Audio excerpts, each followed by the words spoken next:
tertúlia. Meu boa tarde aí para todos e todas. Hoje é dia 13 de junho de 2012, quarta-feira. O verbete é de número 2325. Ele tem 6 páginas, 61 elogios e 16 máximos. O tema é antiprotecionismo conscienciológico. A especialidade é universalismologia. Quem redigiu o verbete com muita classe, olhando muito detalhe, é o professor Pedro, que está aí muito bem assessorado. Ele é veterano. Esse é que número? Esse é o 27. Ele está caminhando para chegar perto da Adriana. Definição. O antiprotecionismo conscienciológico é a conduta parapolítica, parasociológica, paradiplomática, parageopolítica e grupo kármica avançada de se evitar, prevenir e impedir quaisquer manifestações espúrias de restrição, abstrução, coerção, coibição, limitação, controle ou monopólio perante as atividades administrativas, parapedagógicas, parapercepciológicas e técnico-científicas no escopo dos trabalhos libertários da ciência e conscienciologia. A manutenção prioritária dos autopensenes carregados no PEN, o estímulo à autopensenização com logicidade cosmoética, o exercício da autopensenidade democrática, o holopensene pessoal na universalismologia teática, o antiprotecionismo conscienciológico, as ações grupais conscientes contrárias às atitudes ectópicas visando o monopólio, o duopólio ou oligopólio intrafisicalistas.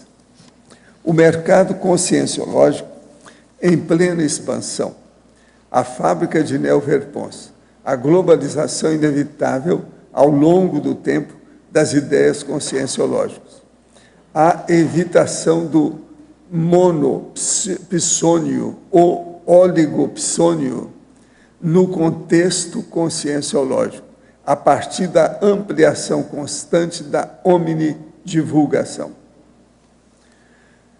Agora, nós temos aí a autovivência do estado vibracional profilático, urbi et orbi, a incorporação cosmoética dos amparadores impedindo a incorporação mercadológica anticosmoética, os intermissivistas enquanto mega investidores evolutivos, as xepas mentais somáticas, os créditos grupo kármicas provenientes da interassistencialidade seriexológica, favorecendo a constituição da auto-identidade extra-intermissiva. Agora, nós temos aí ainda, na argumentologia, o tópico sobre a max-proexologia, com 13 organismos conscienciológicos existentes atualmente, ano base 2012, no escopo dos trabalhos vigentes na CCCI, protagonistas na manutenção dos princípios evolutivos e cosmoéticos da antiprotecionologia conscienciológica. São 13 itens. Agora, tem também o tópico aqui da taxologia, com 5 áreas, condições, situações ou frentes de trabalho diferentes na atuação cotidiana do conscienciólogo homem-mulher. Depois tem o tópico da convergenciologia. A partir da lexicologia, não se pode esquecer, a rigor, conscienciologia é sinônimo de pelo menos 10 outras especialidades convergentes relacionadas na ordem alfabética aqui e prioritárias das investigações do antiprotecionismo conscienciológico. São 10, vale a pena a pessoa pensar sobre isso. Agora, na remissologia dos 15 verbetes, nós destacamos 5. Coexistência interinstitucional, consciência de equipe, consciência política, diferencial da conscienciologia e geopolítica desassediadora. Frase enfática. Reserva de mercado é prática comercial espúria, incompatível com os princípios evolutivos interassistenciais, cosmoéticos e universalistas da neociência conscienciologia. entre parênteses, evoluciologia. Qual posicionamento parapolítico você mantém habitualmente frente às auto- e heterodecisões no voluntariado conscienciológico? Já havia refletido sobre a importância do autoprotecionismo conscienciológico? A bibliografia eu chamo a atenção que tem 10 itens, 10 fontes. Agora, a mega análise aí com João Paulo são 20 itens. Respeito, liberdade, princípios, conviviologia ou conviviário, exemplarismo. Gestão, antimonopolização, discernimentologia, autoincorruptibilidade. Interdesassedialidade, interassistencialidade, conscienciocentrologia, autocosmoeticologia, administrativologia, autocoerenciologia, autoinício, peraciologia, cooperaciologia, auto-mini-cooperaciologia, né? Omni, auto-omni-cooperaciologia. É que as letras aqui estão tudo às vezes difícil de ler, estão tudo emendado. Autoverbaciologia, paradireitologia, universalismologia e conscienciologia. Agora, o verbete aqui do dicionário hoje é para iluminismologia, o argumento é omnipercussienciológico. Nós estamos no homem também. Ó. Agora, o que se passa? Olha bem a argumentação, que tem 53 itens. Agora aqui, questionamento. Diante de um conflito íntimo, compreendendo com inteligência evolutiva e desejando o melhor para todos, o que dificulta afirmar a ortopensalidade e, em consequência, autodesassediar-se? Geralmente, o que ocorre é que, às vezes, a pessoa não tem uma boa comunicação devido à emoção. Então, as outras pessoas, às vezes, não entendem aquilo bem. Então, o processo todo é ficar bem tranquilo para expor o processo, os fatos racionais e lógicos para o povo entender. Se tem gente que seja lógico, vai entender o que a pessoa falar. Alguns dias atrás, relatei minha grande sensibilidade do umbilico chakra. Me chamou a atenção que o senhor disse sobre o problema está ligado à afetividade. No livro A Natureza Ensina, diz, umbigo, primeira cicatriz. Aos 5 anos de idade intrafísica, em 1997, testemunhei o assassinato de minha mãe a facadas pelo meu pai. A experiência não me causou grandes traumas, pelo menos que eu esteja consciente. Entretanto, minha pergunta para o senhor poderia o incidente ter influenciado em algo o problema com o chakra umbilical? Poderia comentar a frase do livro? Está na cara. Cada processo emocional é o psicossoma. O chakra umbilical é clássico. Isso tem até vários nomes que eles dão, né? Plexo solar, 1 milhão de coisas. Então, isso aí pode ter. Uma outra coisa, você, às vezes, ficou estigmatizado com o processo, mas procurou banalizar aquilo, tirar o corpo fora. Mas, dentro do problema emocional, aquilo ainda funciona. Agora, gente, eu tenho aqui uma carta do nosso cientista, o Felipe Enes Silva, aquele que está estudando o macaco. Então, ele está falando assim, prezados, o projeto com o Bico Marcai tem tomado um rumo interessante nos últimos meses. Consegui vinculá-lo ao Instituto de Desenvolvimento Sustentável Mamirauá, onde trabalho atualmente. Isso é positivo porque dá uma identidade ao projeto e amplia nossa atuação para os próximos anos, que serão críticos. Isso em razão da aprovação pelo governo brasileiro da implantação de 7 hidrelétricas ao longo da bacia do rio Aripuanã. 8 unidades de conservação e diversas comunidades tradicionais da região sofrerão impactos negativos da inundação de áreas. Essas medidas, junto com as mudanças do Código Florestal, representam um desastre em termos de políticas públicas para o meio ambiente. Será que falarão sobre isso quando estiverem reunidos com outros líderes na Rio+20?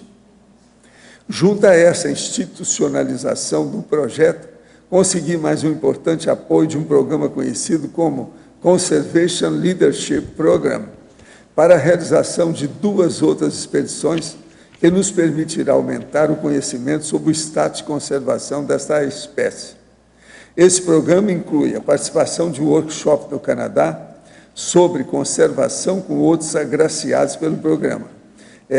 Saio de Tefé, da Amazônia, na sexta-feira, dia 15, quer dizer, depois da manhã, para a região das montanhas Kananaskis Valley, no oeste do Canadá.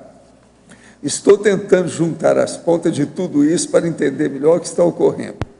Em 2010, quando estive em Kyoto, surgiu a ideia do projeto e da primeira expedição. Fiz bons contatos por lá e trocamos muito conhecimento com pesquisadores de primatas de diversas partes do mundo. Dessa vez, o workshop do Canadá é destinado a diferentes áreas de interesse dentro do campo da biologia e da conservação. Será uma experiência muito enriquecedora.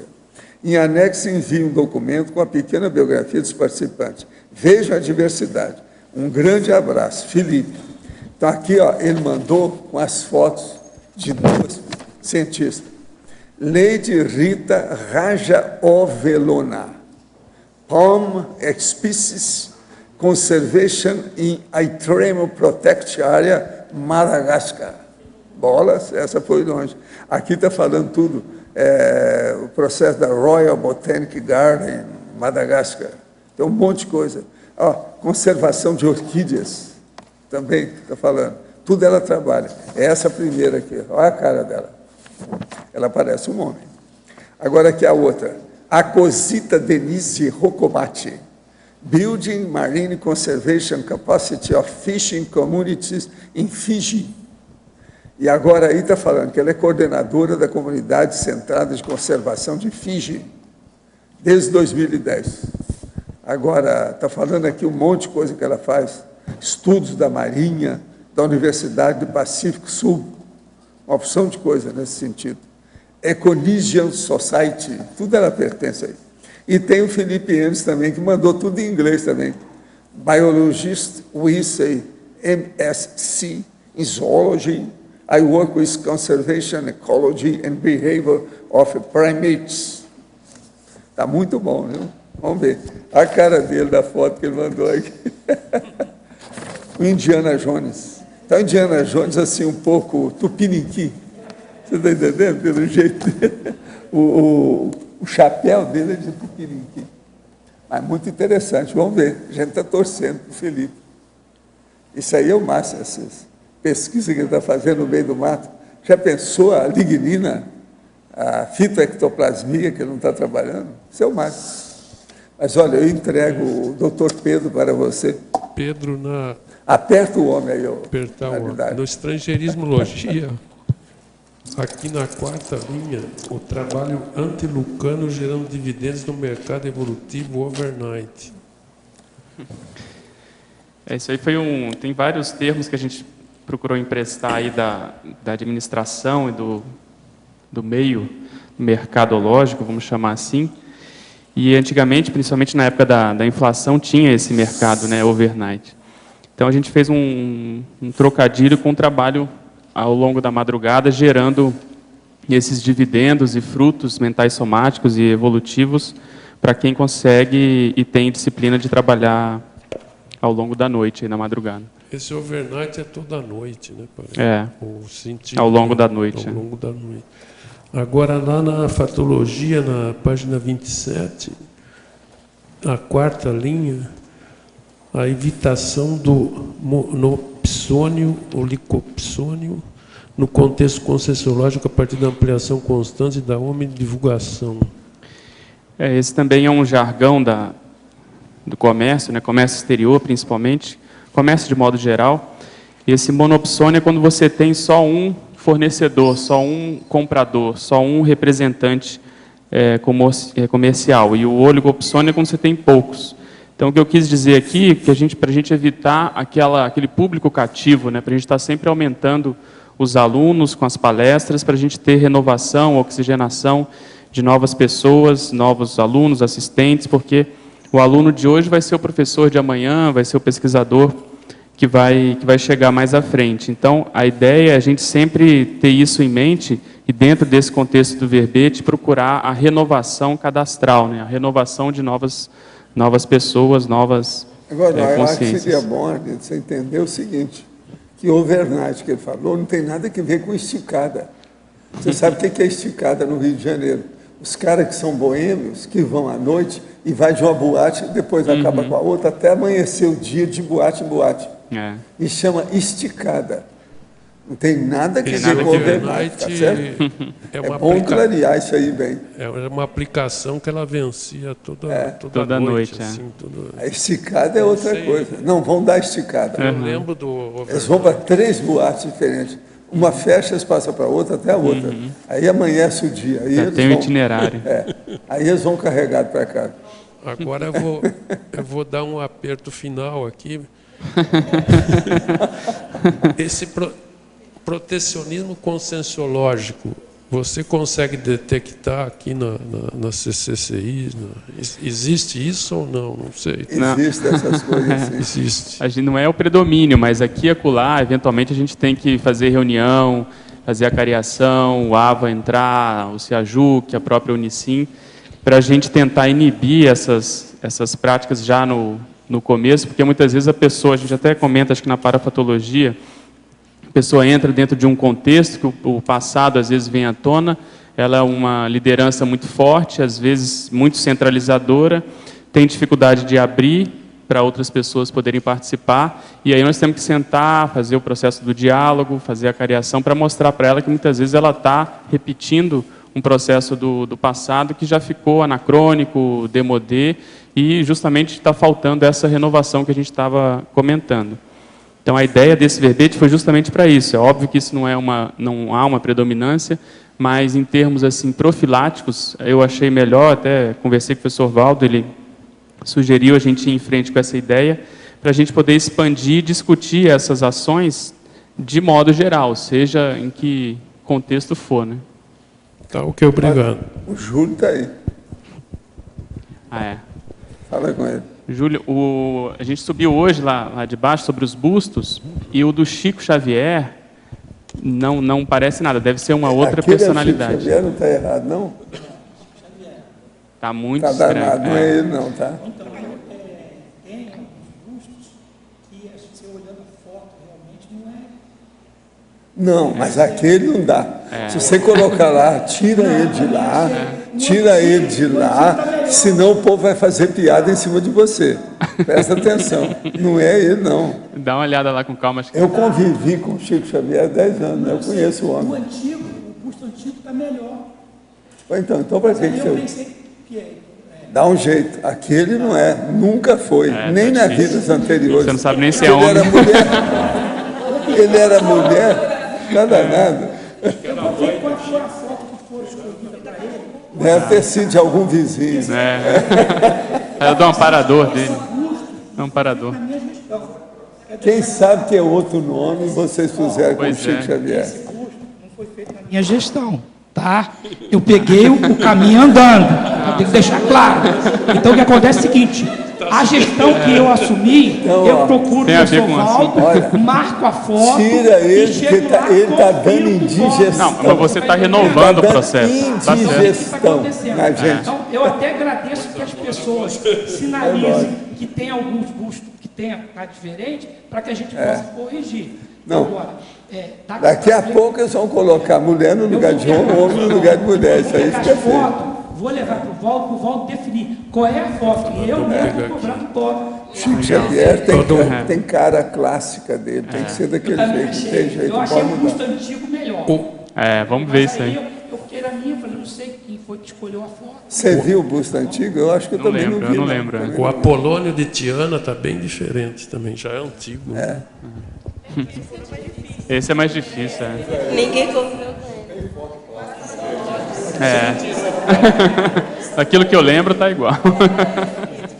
Agora a gente faz o melhor possível, né? A gente tenta... Não, já chegou até aqui. Né? Você tira hoje, tira aquilo de lá, porque está escrito o nome dele embaixo. Tira aquilo. Senão eles vão fazer piada com você. Tá bom. Não deixa não. Pedro, Rosa aqui na letra B. Pois não. Parafatologia, a antepenúltima linha, ou seja, a terceira linha de cima para baixo, De baixo para cima, fala não? a regurgitação paragenética. Né? Você É por pode- isso que eu estava até comentando, a regurgitação paragenética dos retrotrafares ensejada pelo contexto político atual. Então, como eu estava comentando, dependendo do caso, às vezes a pessoa teve muita experiência de liderança no contexto político, às vezes até de autocracia, e hoje, mesmo estando numa IC, se ela assume determinados cargos, é colocada em determinadas funções, esse passado pode regurgitar, quer dizer, ele pode vir à tona e a pessoa, às vezes, com a melhor das boas intenções, ela não percebe que ela está se mantendo ali ou repetindo determinadas posturas, às vezes até mais tênues, mais, vamos dizer assim, light, mas aquilo ainda está acontecendo. Então, é nesses momentos que, por isso que é bom um grupo, a gente fazer essa gestão participativa, que o grupo pode acusar, pode comentar com a pessoa, a gente pode conversar para ela começar a parar para pensar e ver se não é o caso dela abrir mão, dela renovar. Nesse sentido, até que a gente colocou aqui a síndrome do Rottweiler, que é justamente a pessoa largar o osso. Então, veja, se a pessoa já está há vários anos na mesma função, e outra coisa, a gente foi comentado até hoje de manhã na mini tertúlia, a pessoa não consegue aglutinar novas personalidades, não consegue renovar a equipe, é sempre aquelas poucas consins, aquelas poucas pessoas que se mantêm ao lado dessa outra. Então, isso é vamos dizer assim, um fator que pode ser usado como autodiagnóstico, auto- ou heterodiagnóstico dessa regurgitação. Então, como muitos de nós aqui fomos líderes no passado, muitas vezes a gente pode estar dando vazão para esse tipo de comportamento. Pedro. Obrigada. E eu queria ver ainda sobre principiologia, na mesma página. Sim. É o princípio da restauração evolutiva. Sim, Se esse é pudesse falar de modo geral, assim. Sim. Se não me engano, esse é um verbete que o Losch defendeu aqui, né? E a ideia básica desse verbete é a gente, na nossa vida atual, refazer, reeducar, rever os nossos conceitos, comportamentos, ideias, concepções, para que a gente possa justamente refazer aquilo que a gente fez errado. Reencaminhar as pessoas que muitas vezes a gente desencaminhou no passado. E as ICs nada mais são do que justamente a congregação, a reunião de pessoas com o mesmo perfil, com o mesmo objetivo, que muitas vezes fizeram esse desmando em grupo. Quer dizer, erraram em conjunto no passado e hoje estão tendo a oportunidade de refazer e melhorar essa condição também em grupo. Uns mais, outros menos, uns erraram mais, outros menos, uns com responsabilidade maior ou menor. Então, dentro desse contexto do antiprotecionismo, a ideia, por exemplo, pegar só o exemplo do parapsiquismo. Antigamente, nós trabalhávamos no parapsiquismo num processo muito isolado, muito fechado, muito processo de iniciação, com pouca divulgação, até pelo contexto da época. E hoje, justamente, a ideia é fazer a libertação, vamos chamar assim, a divulgação dessas informações para que a própria pessoa possa... Cristo espera por ti, o Balzac colocou que o sacerdote, junto com o violinista, tinham errado a 4 mãos no passado. Exatamente, Eles A 4 eram mãos. espécie de auditores. Erramos a 4 mãos. Eles assaltaram Isso aí lá é o a processo síntese do do dinheiro processo. e hoje estão Aqui refazendo. tem muita gente que errou a 8 mãos, É. 16 mãos, 10 mãos, sempre O processo par. do linchamento, por exemplo, às vezes vai Pois é. mais ainda. Lá o caso que ele está explicando era isso, a lei de causa e efeito. Exatamente. Então, essa recomposição que a gente está chamando atenção. Agora, se...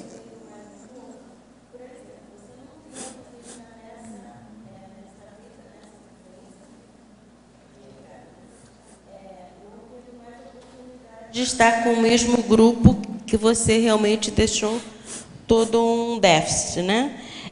Você Não é fazendo tanto pelo... assim. É isso que eu vou falar. Ninguém perde Vamos ninguém, dar um né? O desconto processo da aí. evolução, você está sempre então, com o povo. deixa eu terminar, que aí Ah. ver se é isso mesmo que eu estou pensando. Então, você faz pelo novo grupo, dentro de uma IC, né? Um novo grupo, você está fazendo um trabalho universalista, e você está... Esse grupo que você deixou para trás, ele está observando. E automaticamente vai ter respingo nesse grupo, né?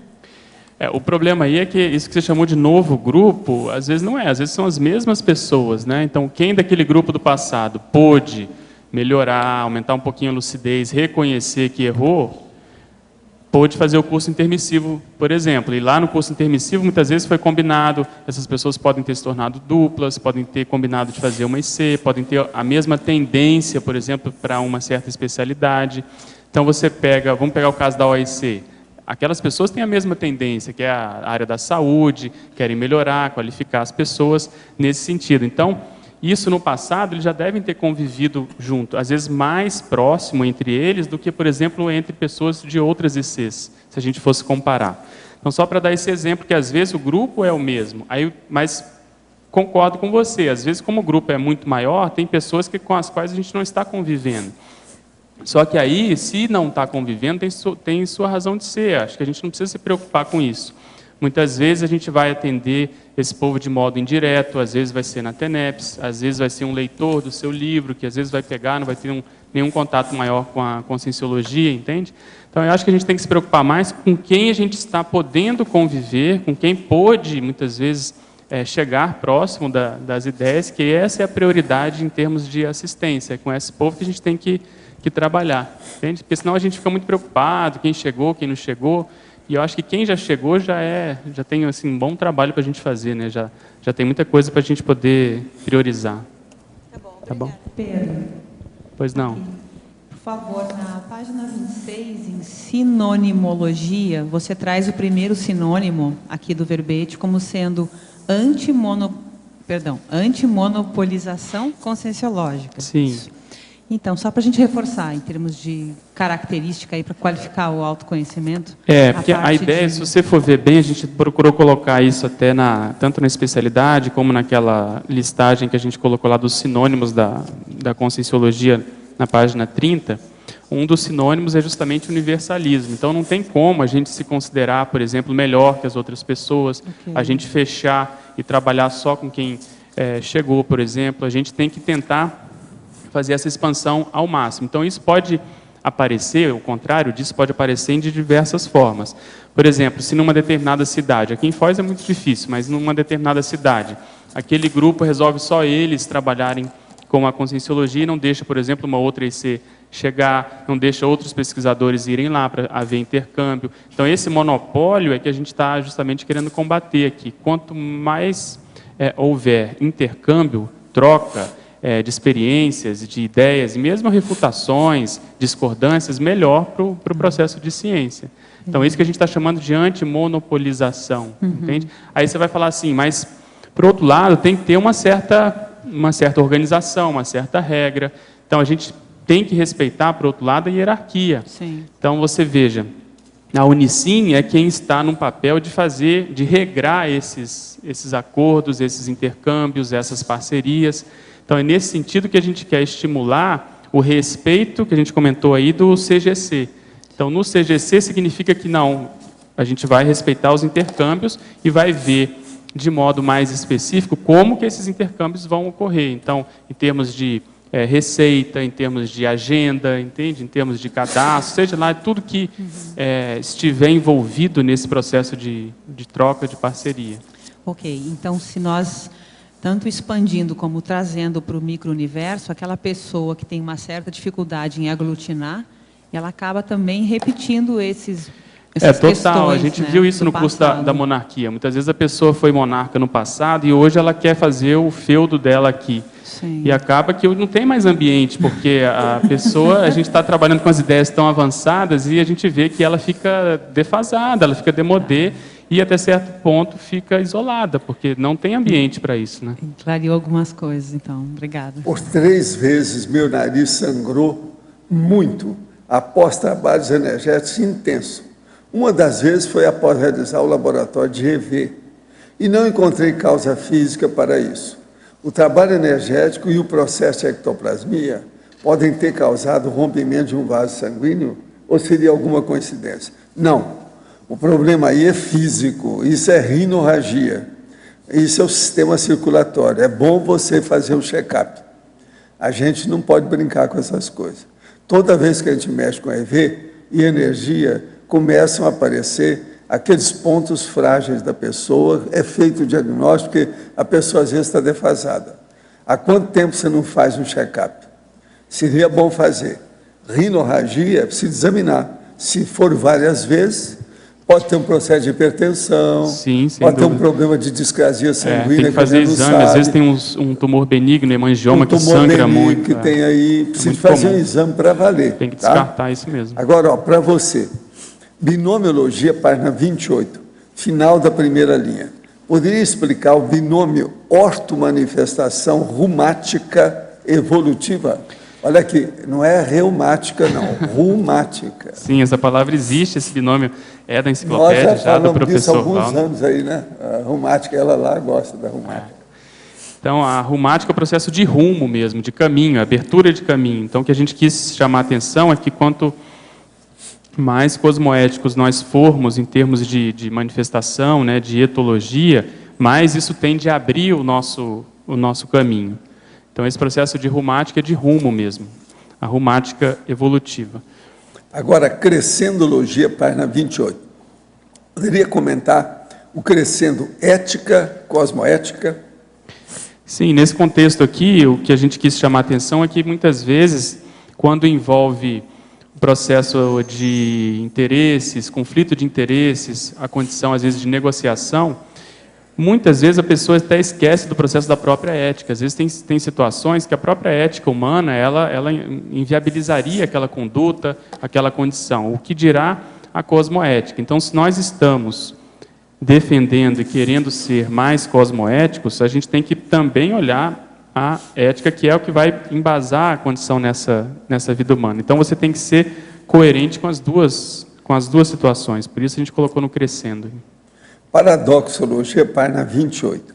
Poderia elucidar o paradoxo da especialidade cosmovisiológica? Sim. Aqui, ó, ele já está tão doutor em fazer a pergunta que ele pergunta todo dia. Num ele usou o verbo explicar, no outro comentar, no outro elucidar. Está treinando aí a Tá sinonímia. ele está entrando no nosso estilo. É. Então, o que eu quis chamar a atenção aqui é o seguinte, que toda especialidade, principalmente especialidade conscienciológica, ela é cosmovisiológica porque ela é pautada, baseada no paradigma consciencial. Então, qualquer especialidade que você pegar, só de colocar, por exemplo, a multidimensionologia, o parapsiquismo, o processo evolutivo, ela vai se ampliar, ela vai ficar cosmovisiológica. Um exemplo prático disso é o que o professor Valdo fez com o livro Projeciologia. Você vê um fenômeno, a ciência de um fenômeno, ele fez um tratado, estabeleceu N correlações e praticamente esgotou naquele momento evolutivo o assunto. Então você vê que a projeciologia, ela abre a cabeça, ela é totalmente cosmovisiológica. E por que eu coloquei esse paradoxo aí? Isso tem relação com aquilo que está na página 29, o número 2 lá embaixo. Eu coloco aqui o respeito amplo e irrestrito à liberdade pesquisística própria do pesquisador independente, não querendo limitar as investigações paracientíficas por se considerar, ao modo do PhD, Deus, o dono de determinada linha de paraconhecimento. Então, quanto mais nós tivermos outras pessoas estudando determinada linha do conhecimento, melhor.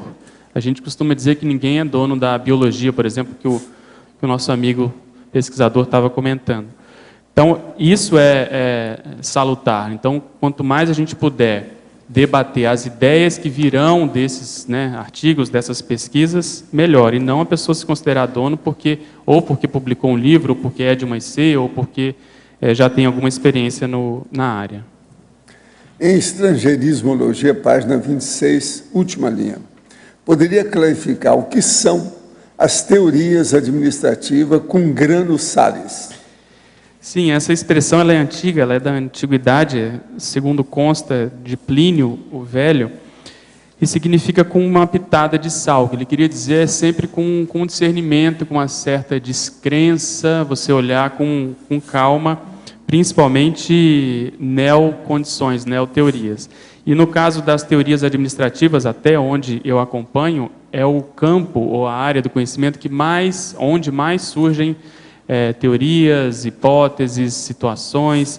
É uma verdadeira prostituição em termos intelectuais. Tem muita coisa boa, isso é bom porque abre, tem muita criatividade das pessoas, mas também tem muita coisa para se vender, tem muito livro feito assim, muito correndo, meio que nas coxas. Então, o que a gente quis chamar a atenção é para a gente tentar evitar a importação dessas neo-teorias para a Conscienciologia. A gente preferia aquelas teorias, se for o caso, mais consolidadas, mais experimentadas, e até onde eu sei também, pelo menos na minha experiência aí de Conscienciologia, de mais de 2 décadas, quando nós tentamos importar essas teorias, a coisa não caminhou bem, a gente não conseguiu, não foi para frente, porque justamente essas teorias não consideram a multidimensionalidade.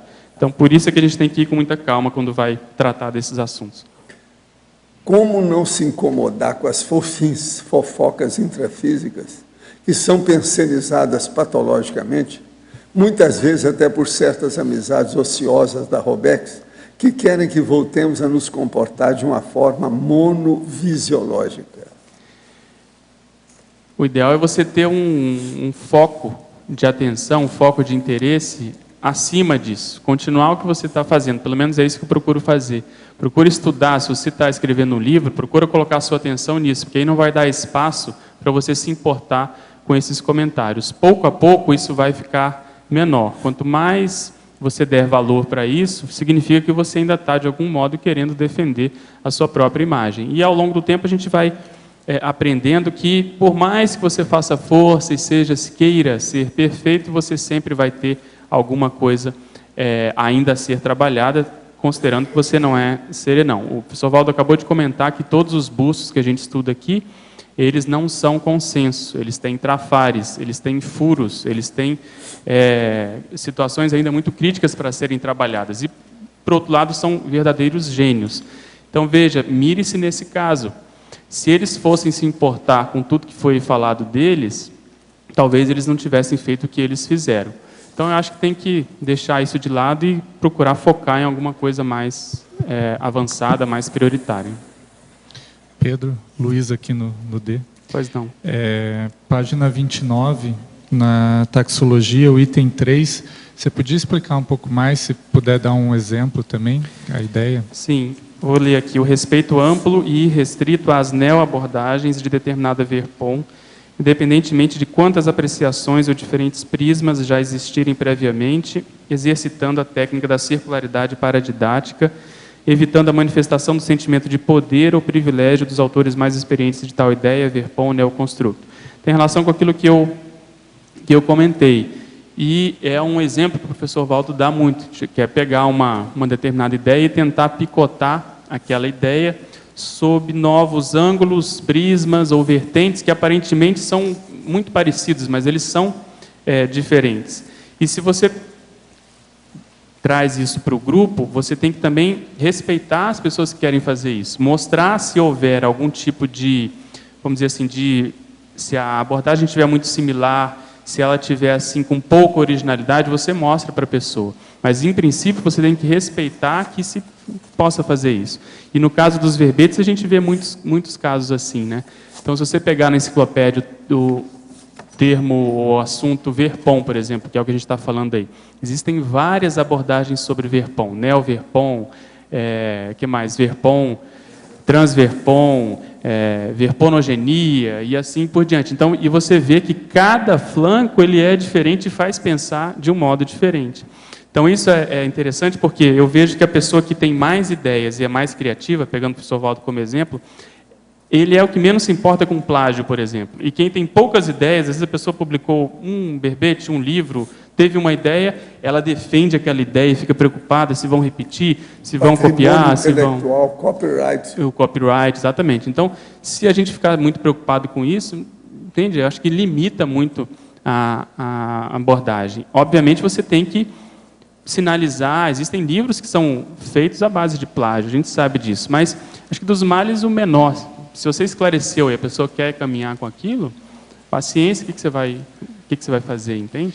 E dá para pensar o outro lado também, o do pesquisador, que de repente o assunto que ele se interessa já tem várias coisas publicadas, mas que ele não desanime, que ele sabe que ele vai ter a abordagem original dele em cima daquilo. Principalmente porque a gente pauta a nossa pesquisa na experiência pessoal. Então, só dele dar um enfoque pessoal da vivência dele já vai ser totalmente original. Baseado nisso é que eu tive essa ideia de colocar aqui na parafatologia das xepas mentais somáticas da Central Extrafísica da Verdade. Então, quem tem mais gabarito de pegar essas informações vai ver que isso está aí para quem quiser e quem tiver, né, gabarito. Então, essa largueza de abordagem é que eu acho que a gente tem que aprender, entende, a fazer. Acho que isso aí é que vai ajudar. Ô, Clotilde, quando terminar aqui, o doutor Pedro vai conversar com você. Tá certo? Combinado. Eu gostaria de fazer uma pergunta aqui, Pedro. Aqui no ar. Pois não. É o seguinte, eu achei o verbete extremamente sério, né? E importante aí nesse momento. Eu também fiz uma reflexão com o trabalho do Cinel, que nós recebemos ali os termos neológicos e fazemos pareceres. Sim. Então, aquele parecer, a gente tem 3 tipos de parecer, que é o favorável com ressalvas e o desfavorável. Então, é um trabalho que a gente tenta buscar, assim, pesquisar, né, em várias fontes para emitir os pareceres sobre os termos. Mas não deixa de ser, a gente coloca sempre restrições, né? A maioria das vezes tem algumas restrições, claro, técnicas e de acordo com a nossa visão daquele momento. Nós até colocamos uma nota ao autor, que o parecer do Cinel é uma verdade, é uma pesquisa daquele momento, ela pode sofrer alterações. Você tem alguma sugestão, alguma coisa para a gente ficar alerta, calçar, para evitar entrar nessa situação aqui de coerção, não, eu acho que essa abordagem de vocês ela é bem cosmoética, porque vocês não proíbem, vamos dizer assim, vocês dão a indicação do que é o melhor dentro da pesquisa de vocês, incluindo essas 3 vertentes. Se vocês puderem, e acho que vocês fazem isso, mostrar para a pessoa o que já existe, porque às vezes é muito comum também a pessoa jejuna querer reinventar a roda. Ela acha que teve a ideia nova, e às vezes para ela é nova, só que aquilo já foi escrito, né, há muito tempo, de diversas maneiras. Então, mostrar para a pessoa que isso já existe, às vezes você vai ajudar muito para ela não perder muito tempo. E outra coisa, pelo pouco que eu acompanhei, eu li o material de vocês, existe muito... não sei se predomina, mas muita coisa primária. Às vezes a pessoa quer criar um termo que é impronunciável, às vezes não tem sentido, não tem como a pessoa achar que aquilo vai pegar na prática. Vocês têm muita paciência. Pelo que eu vi, eu acho que vocês estão fazendo a coisa dentro do que podem, aquilo está ajudando muito. Então, eu não vejo nada demais assim.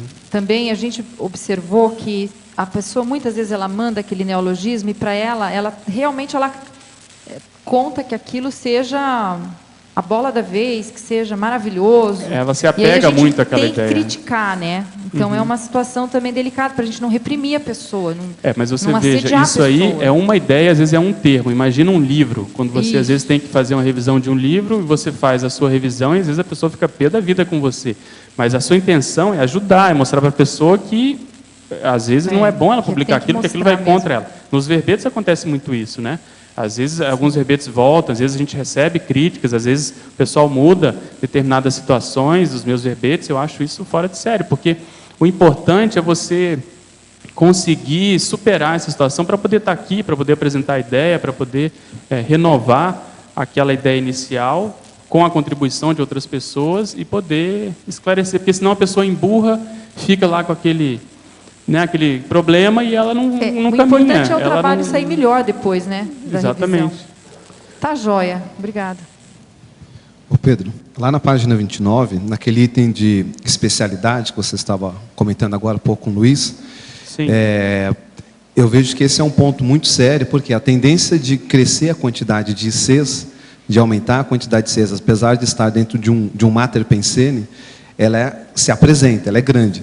E isso vai fazer, às vezes, com que algumas ICs façam esse recorte de uma outra especialidade sob o enfoque da especialidade Exatamente. dela. Então, a gente vai ter que amadurecer muito essa postura. Né? Sem dúvida. Imagina quando tiver a IC de interassistenciologia. Só ela pode falar de interassistência. Não, já com a CIP, por exemplo, que é parapsiquismo, né, que todas são baseadas no parapsiquismo, isso já de algum modo, se apresenta. E você vê que a coisa está caminhando bem, né? Eu acho que a gente vai fazendo a conscienciologia também a partir do dia a dia, a partir dessas situações, desses conflitos, dessas discordâncias, e a gente, se for pautado nesse princípio do antimonopólio, da anti-reserva de mercado, do antiprotecionismo, todos querendo acertar, eu acho que a gente vai conseguir ter essas raias, esse respeito, para poder as instituições coexistirem.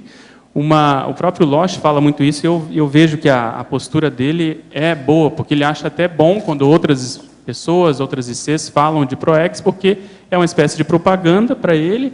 Teoricamente, a IC, que é a Apex, tem que ser mais assim, tem que ter pesquisas mais profundas, e é o que eles estão fazendo. Então, é bom para os dois lados. Eu vejo que para a pessoa que está lá do outro lado, vamos supor que não é da Apex, ela está fazendo o trabalho dela, porque tem que falar de PROEX, porque todo mundo, né, os intermissivistas têm que mexer com isso, e para a Apex é bom porque força a Apex a ter novas pesquisas, a ser assim o local onde a informação de ponta sobre proexologia está acontecendo. Então, se houver essa harmonia, pelo menos esse respeito das pessoas sentarem, conversarem, por exemplo, quando forem lançar um curso, conversarem com a IC daquela especialidade, até para ver se tem alguma contribuição, se tem alguma possibilidade de ajuda e assim por diante, eu acho que por esse viés a gente vai conseguir evitar os conflitos maiores. Né? Pedro, aqui no B, pois não. Na página 28, Interaciologia, na penúltima linha tem a interação, diálogo intrafísico, amparabilidade extrafísica. Não sei se já foi comentado.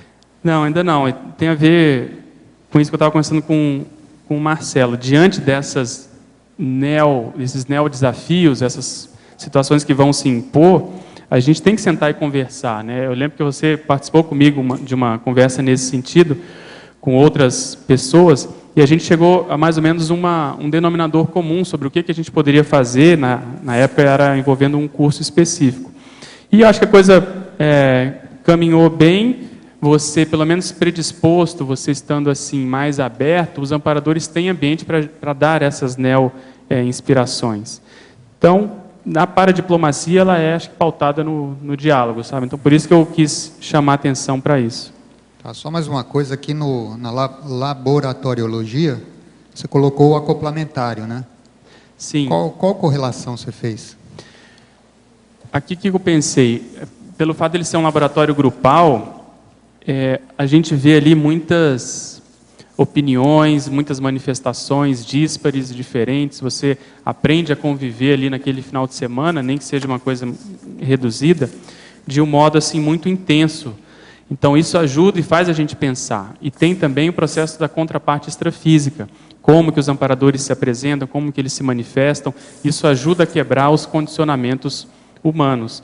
Então, eu acho que o acoplamentário ele faz esse desassédio grupal e muitas situações que muitas vezes possam estar mal paradas ou sem uma resolução aparente, às vezes depois de participar do curso, justamente em função dessa dinâmica de ter várias pessoas e a participação dos amparadores, a gente começa a pensar diferente e ter novas ideias. O velho Bertoldo poderia falar sobre antiprotecionismo em empresas conscienciológicas. Não se corre o risco de favorecimentos anticosmoéticos em relação às consciências ainda não engajadas em instituições conscienciocêntricas? O velho Bertoldo tem experiência com eventuais desvios em ECs na Cognops, em termos de protecionismo anticosmoético. Como fazer a profilaxia? Acho que a profilaxia, a gente comentou antes, as ECs, de um modo ou de outro, elas têm, se não me engano, uma comissão na Unicim, um conselho na Unicim. Então, esse conselho das ECs é que vai ajudar a evitar e fazer a profilaxia disso. Se há, por exemplo, contato com pessoas que não são da conscienciologia, a gente comentou isso aqui, tem que se respeitar o livre-arbítrio dessas pessoas, não pode querer colocar o paradigma consciencial goela abaixo dessas pessoas. Então, eu vejo que você querendo acertar, as pessoas diante de um problema, trazendo isso para a Unicim, fazendo diálogo, vendo com pessoas mais experientes da área e trocando com quem são os colegas de outras ECs, que estão passando por situações às vezes semelhantes ou já passaram, isso tende a fazer essa profilaxia e tende a gerar assim, jurisprudência para que outras empresas não passem pela mesma situação. Na Rio+20, está em discussão o equilíbrio entre crescimento econômico com sustentabilidade e suas variáveis, passando pelo crescimento cooperativo, economia verde e as implicações políticas, econômicas, diferentemente em cada país.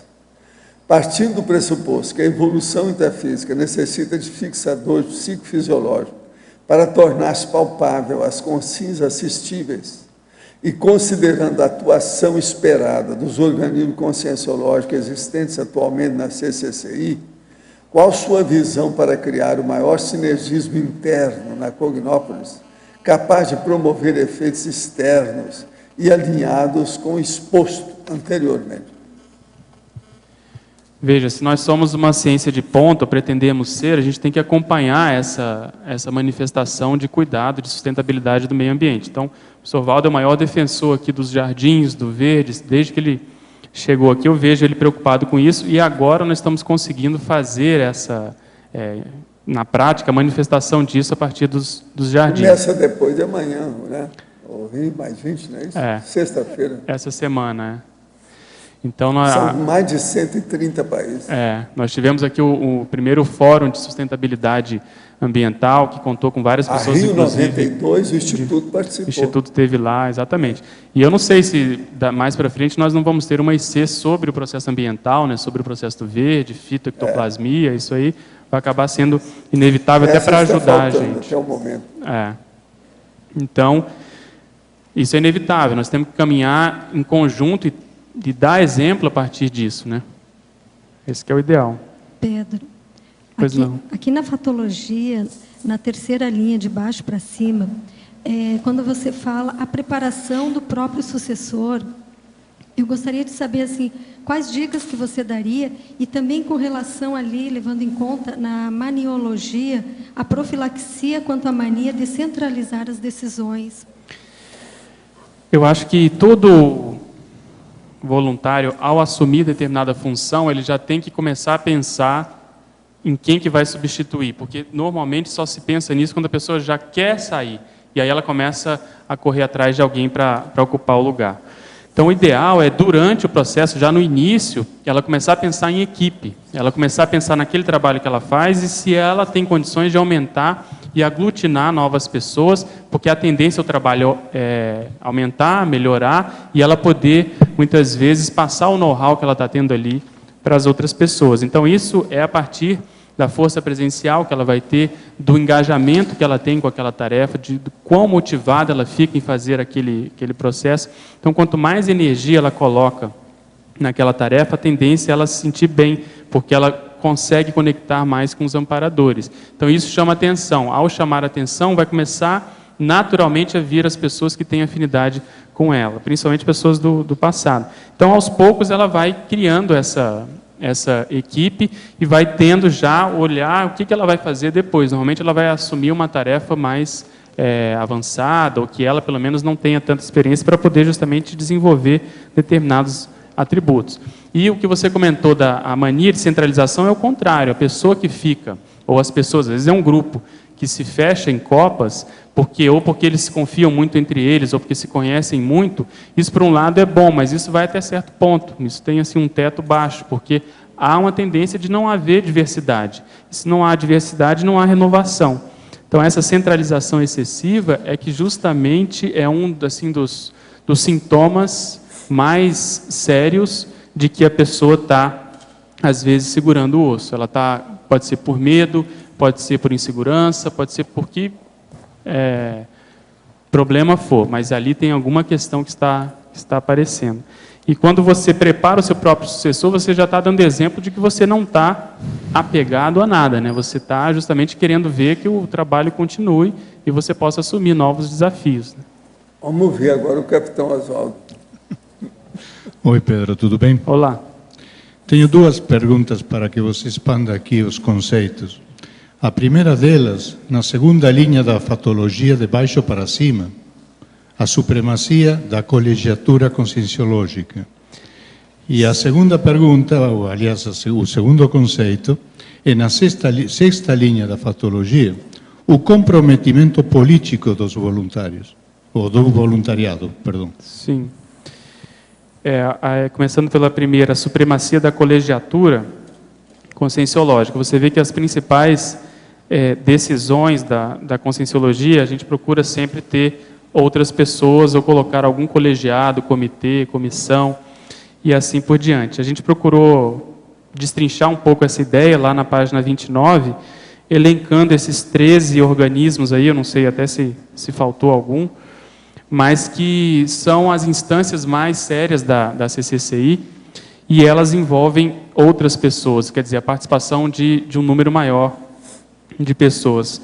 Aonde eu estou mais assim, inserido aqui, que era no número 8, no Conselho de EPICONs, nós estamos fazendo um trabalho, a maioria lá dos conselheiros, dos EPICONs, a gente está procurando fazer um trabalho para aumentar o número de EPICONs, justamente para dar essa diversidade, que para nós ela é muito, muito importante. A partir disso vão surgir novas especialidades parapsíquicas. Então você vê, como a gente comentou dentro do paradoxo, uma determinada especialidade, vamos supor, o parapsiquismo, ele pode ter várias faces, várias caras, e é isso que a gente está procurando lá, só que não é fácil, porque você tem que respeitar determinados pré-requisitos, determinadas condições.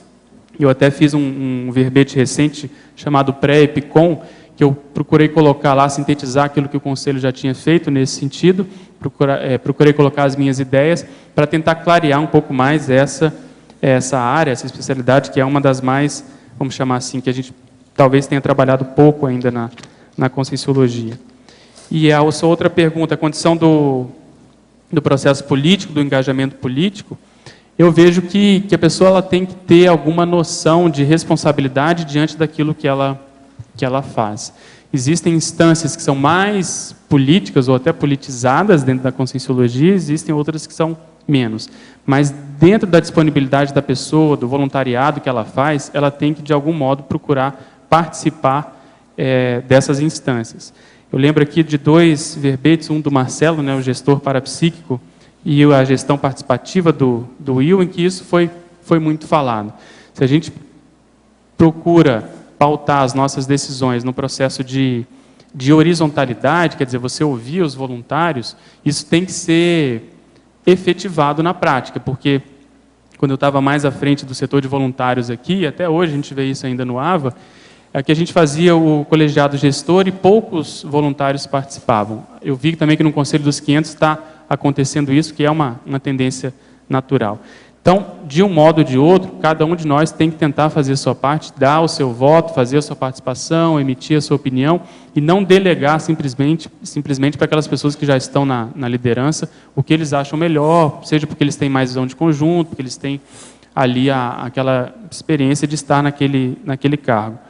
E às vezes em que eu participei, que pessoas que às vezes não tinham nada a ver, que são às vezes voluntários que estão em uma atividade muito específica, e eles deram contribuição, a visão de fora, e isso foi muito salutar, ajudou muito. Então, não sei se eu atendi, não sei se tinha alguma coisa mais específica, Oswaldo.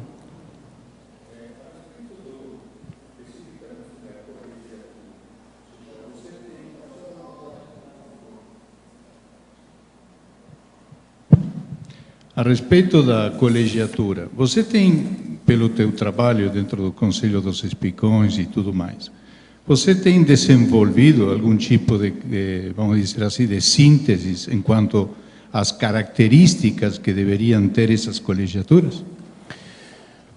Olha, o que a gente tem procurado... recomendações para isso? Por exemplo, uma recomendação que eu dou, que a gente está mexendo com isso lá no Conselho, é evitar o consenso. O consenso no seguinte sentido, a unanimidade, que eu quero dizer. E ver mais a questão do consenso da maioria. Porque às vezes você conseguir a unanimidade, a gente tinha isso lá no Conselho, né? A gente está procurando rever isso. Que se houvesse alguém que fosse contra a indicação de um EPICON, essa pessoa não entraria. Por que a gente pensou assim no início? Pelo menos quando eu comecei a participar. Porque às vezes é aquela pessoa que tem mais convivência com aquele candidato, com aquele pré-EPICON, e ele conhece mais aquela pessoa e às vezes ele sabe mais de situações íntimas e críticas daquela pessoa, e por isso ele poderia ter ali o voto de, vamos dizer assim, o veto, né, de fato.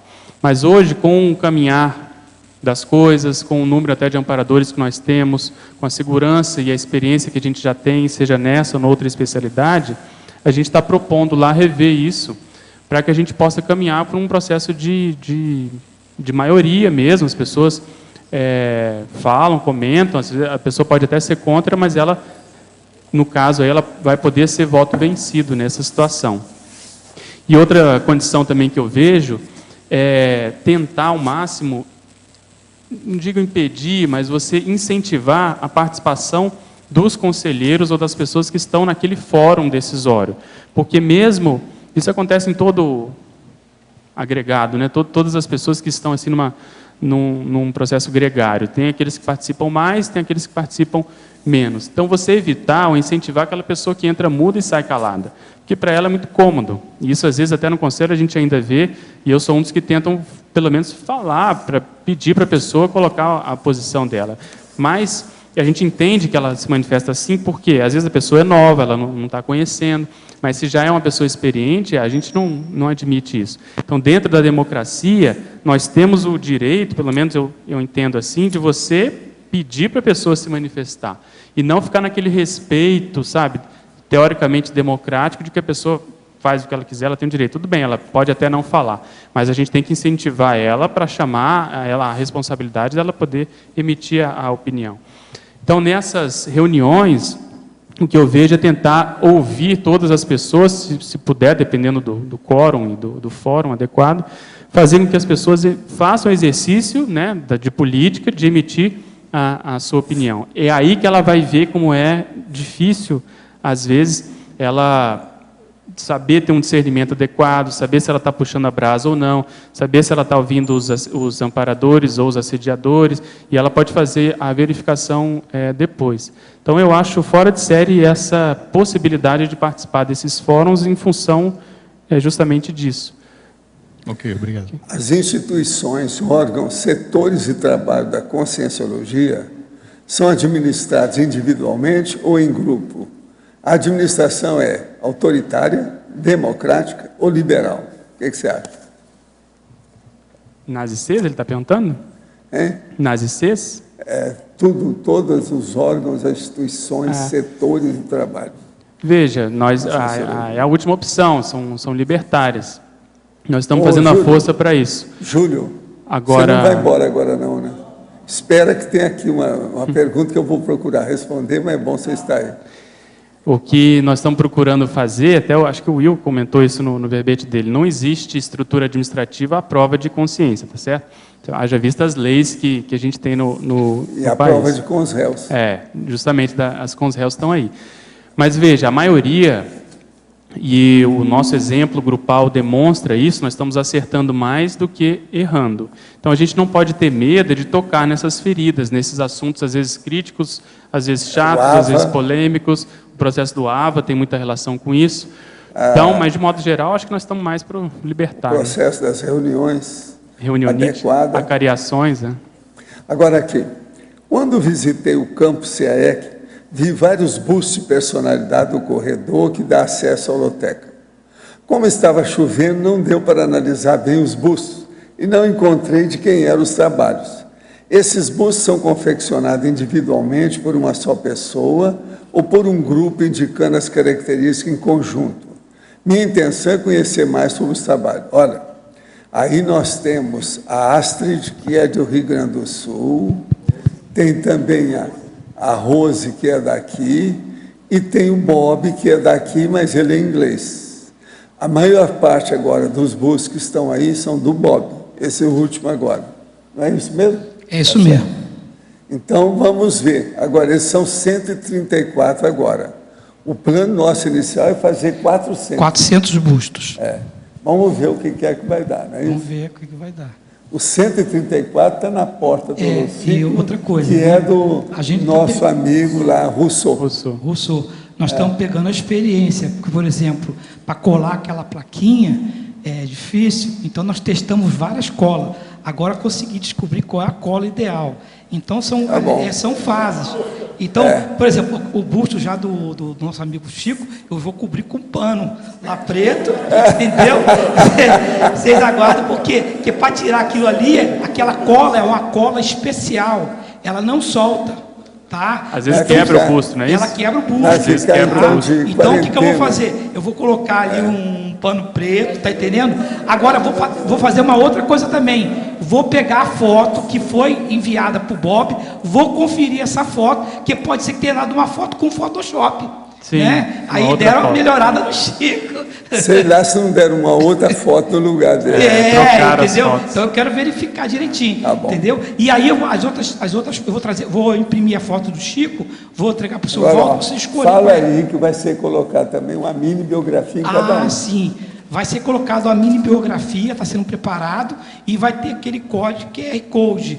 Então você pode chegar com o teu celular, né? Ou com o iPhone, ou então o iPad, ou com o tablet, e aí você clica e ele vai te endereçar lá para o site da Wikipedia. Aí você pode baixar toda a biografia toda. Você não acha? Não, mas hipertexto. A gente estava com a ideia de colocar, né? Eu já até pensei em colocar atrás um aparelhinho que a pessoa apertava o botão, um botãozinho, e aí... mas aí precisa de muito aparelho. Pois aí é uma sofisticação então, demais, né? Tem que fazer uma fábrica só para fazer os aparelhos. Agora, para você, em parafatologia, 5ª e 6ª linha, poderia ampliar o item, os créditos grupo-kármicos provenientes da interassistencialidade seriexológica, favorecendo a constituição da autoidentidade extra intermissiva? Sim, o Sr. Valdo já trouxe esse verbete aqui da identidade extra, e volta e meia ele comenta que esse processo de você ter um nome extrafísico, né, a Consciex, ter uma denominação extra, quer dizer, além da própria alcunha que ela já tinha, isso é proveniente justamente dos assistidos, que a gente procurou sintetizar aqui desses créditos grupocármicos. Então, quando você tem crédito, você fez muita assistência para um determinado grupo, depois eles te reencontram extrafisicamente, eles acabam fazendo essa fixação. Agora, no curso de iniciação logosófica aqui do PECOT, que é o Ramo Sol, eu descobri uma coisa muito interessante.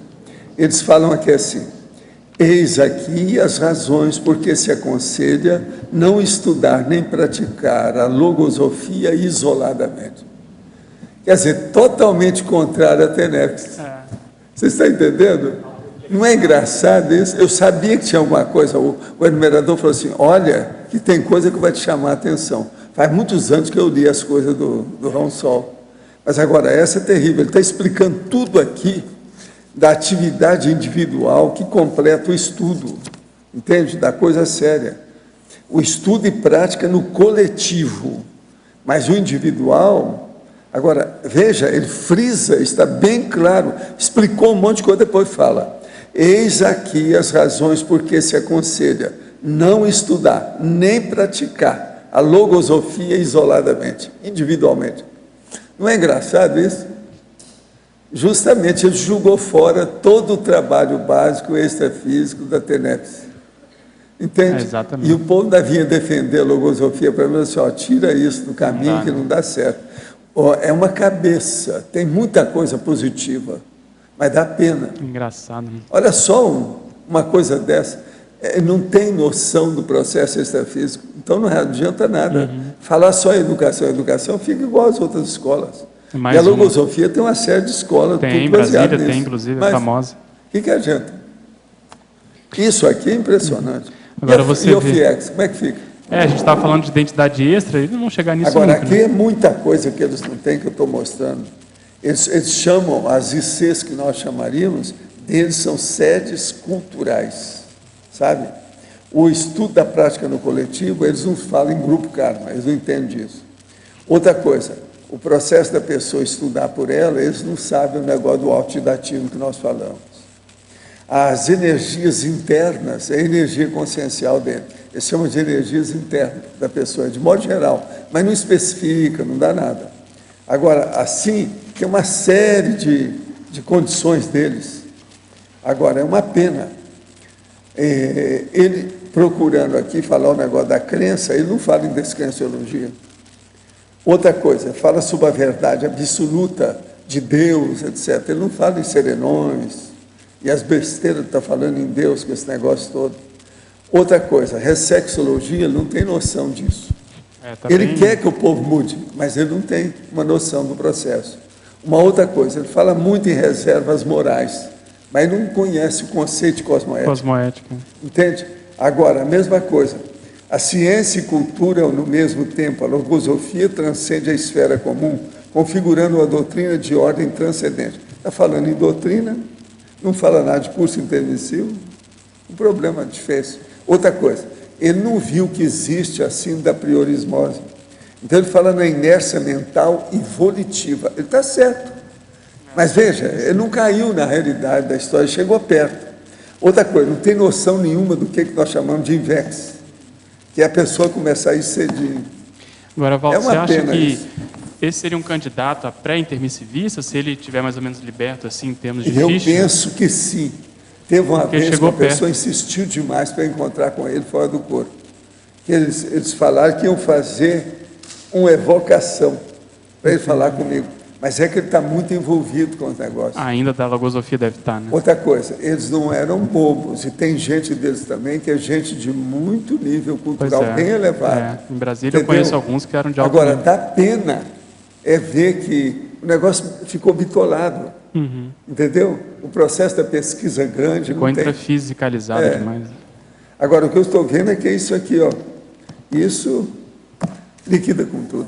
Isso é meio básico, né? Falar terrível. que a autorreflexão, por exemplo, vai embora. Pois é. Pedro, Pois não. em parafatologia, na terceira linha, você pode expandir um pouco a questão das xepas mentais somáticas?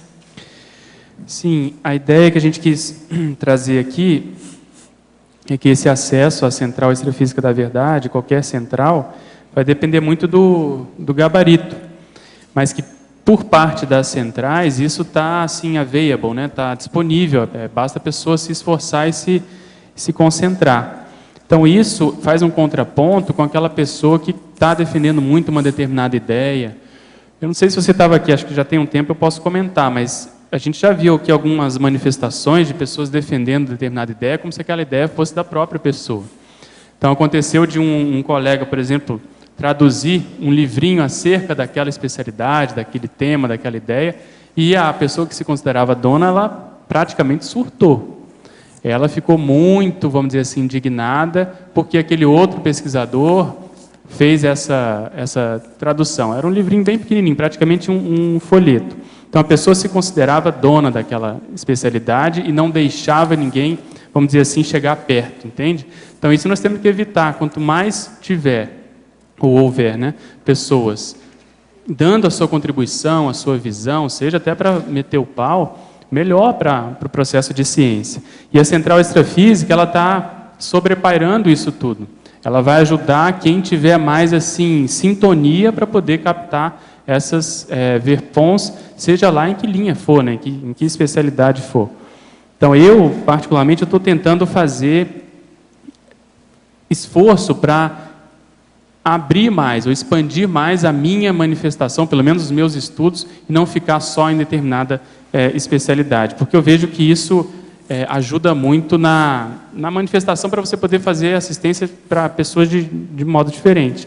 E eu estava lendo um livro que ele comenta um princípio da antiguidade que eu vejo que o professor Valdo segue, e se não me engano no Reurbanizados ele comenta lá que um dos caminhos para a evoluciologia justamente tem relação com isso. Eu vou ler aqui.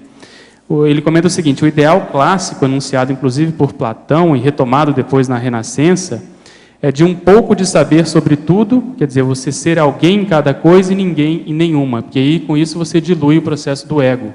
Então, aquela pessoa que vamos dizer assim, um PhD numa determinada área do conhecimento, isso, ao que tudo indica, é anti-evolutivo, porque o ideal é você dominar tudo da evolução.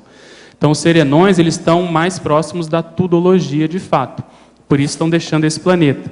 Então eu vejo que a gente fazia um esforço para, de algum modo ou de outro, pesquisar tudo, se enfronhar, ter curiosidade para poder fazer essas elucubrações, isso vai qualificando as nossas sinapses, e aí com o tempo você vai tendo maior acesso a determinados assistidos e, principalmente, você tem ambiente para os amparadores poderem inspirar e dar ideias de diferentes linhas de conhecimento. Aí entra, por exemplo, a importância do neuroléxico, de você ter uma flexibilidade sináptica justamente para poder entender a telepatia de um modo mais avançado, mais abrangente, visando a interassistencialidade. Então, foi baseado nisso que eu procurei fazer esse contraponto para poder quebrar essa visão, às vezes, bitolante de que a pessoa é dona de determinada especialidade. Ô Pedro, só dando continuação a isso, também entra no estudo das próprias possibilidades que uma especialidade traz, né? Exatamente, é como a gente colocou no paradoxo. Então, às vezes, a pessoa se dedicar a uma especialidade, ela querendo ou não, se for da conscienciologia, ela vai ter que abrir. Ela vai ter que ir para a cosmovisão. Porque ela não vai poder deixar de lado ou deixar de fora, como a gente comentou, o parapsiquismo, a cosmoética, por exemplo, a Seriex, tudo isso é coisa enorme, né? São especialidades, mega especialidades. Então, forçosamente, ela vai ter que abrir a cabeça. Às vezes ela vai pesquisar uma coisa, vamos supor, da medicina, do corpo, da biologia. Se for pelo paradigma consciencial, ela vai ter que fazer uma abertura maior, né? Obrigada. Pedro, aqui no B. Pois não. Dentro da pergunta que foi feita sobre a origem de você ter feito o verbete, eu quero fazer a seguinte pergunta. Como caracterizar o posicionamento, identificar o posicionamento protecionista do aluno voluntário, se é de origem dogmática ou refratária às verpões? E como assistir ou esclarecer nesse caso? Só fazendo um gancho, a gente coloca, acho que na questionologia, um pouco dessa linha que você está falando, que é o posicionamento parapolítico, né? Qual é o posicionamento que a pessoa habitualmente mantém no voluntariado? Então, você vai conseguir enxergar isso procurando ver se a pessoa ela não está defendendo alguma coisa demais. Se ela está muito assim exaltada, emocionalmente alterada, se ela, ao longo do tempo, você vê que ela não se modifica, como a gente comentou também, se não há renovação, se não há aglutinação de novos voluntários para aquela equipe, que aquela pessoa lidera, por exemplo. Tudo isso são indícios de que, de algum modo ou de outro, a pessoa pode estar batendo pino nesse sentido. Você veja alguma coisa complexa. Às vezes, se você for olhar para o outro ângulo, a pessoa está dando exemplo, ela é fora de série, ela vamos dizer assim, você bate palma para uma série de coisas. Mas nesse aspecto específico, às vezes da liderança, ela está deixando a desejar. Então, esse processo de ser mais vanguardista, como você comentou, ou mais assim conservador, protecionista, você pode ter esse diagnóstico a partir de diversos indícios, né? Esses que a gente procurou comentar são os principais. Você veja bem, se o professor Valdo fosse conservador, o que seria da conscienciologia? A gente teria 1, 2, no máximo 5 ICs até hoje, poucas verpons, poucos epicons. Então, esse exemplo que ele vem dando há muito tempo é o que eu acho que a gente tem que procurar seguir. O Marcelo me passou aqui o material, vou pegar um gancho na sua pergunta para atualizar todo mundo. Hoje, nas estruturas da CCCI, nós temos 19 ICs. Lembrando aí que o discernimento hoje é o campus da IEC, né? Temos 4 pré-ICs, que é a ICGE, que é de estatística, a Longevitar, Extracons, que é dos extraterrestres, e a Verbetografia, que ainda está para definir um nome, né? Nós temos mais de 70 ECs, que são as empresas conscienciológicas. Temos os organismos conscienciocêntricos, são 5, a AMAC, Associação de Moradores e Amigos da Cognópolis, o Conselho dos 500, o Colegiado de Intercooperação da Unicim, os Colégios Invisíveis e os Condomínios Conscienciológicos. Nós temos 9 conselhos da Unicim, o CIAJUC, o CIEF, o Científico, o Colegiologia, os ECs, EPICONs, ICs, o Intervoluntariado e a Parapedagogia, 6 campi, acho que vale a pena falar também, a ARAC, a Sinvex, o Discernimento, que é no caso da IEC, o Saquarema, do IPC, o CAEC e a IAC, do Internacional, e 4 Cognópolis, ARAC, a Cognópolis Foz, IAC e Saquarema. Acho que isso aí dá uma visão de conjunto da CCCI hoje, né? Além disso, e dos cursos, ainda tem o Arlindário, a Pilar, o Felipe, tem o Júlio, tem a Dulce, então, tudo a gente tem que levar isso em consideração. Marcelo quer dar uma palavrinha sobre isso? Tem o Marcelo. Tem o Litré. O Pedro pediu...